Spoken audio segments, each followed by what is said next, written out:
I'm very glad to be a member of the Belfast City Mission.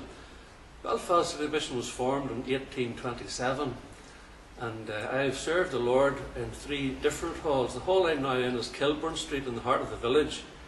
I've been there 14 years less 2 months, and I will say farewell to those folk on the 25th of October this year. Over the years we've seen wonderful things happen, and not so wonderful things happen in Belfast.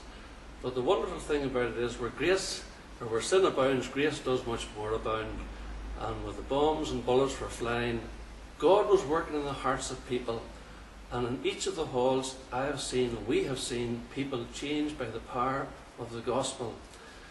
One in particular I want to speak about is in Kilburn Street. Of course I could have other halls, but Billy, there's plenty of Billies in the village. But Billy's a wonderful man, and I remember speaking to him in his home, and he was saying, I would be a Christian, but I do the lotto.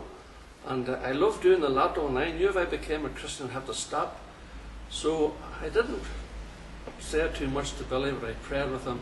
But lo and behold, Billy started coming to the men's fellowship. And just about 4 years ago, on one winter's night, God spoke to Billy. And Billy waited behind and was counselled and trusted the Lord.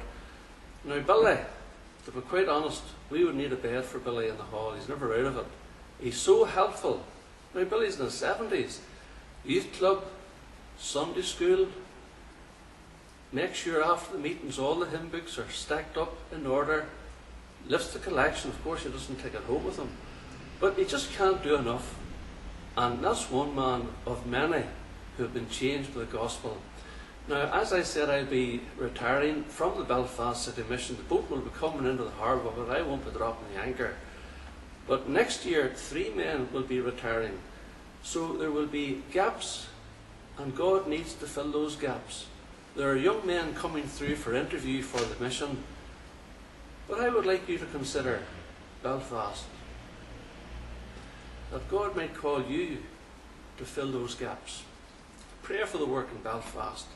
Pray for the city missionaries, and above all, for the vacancies. Amen.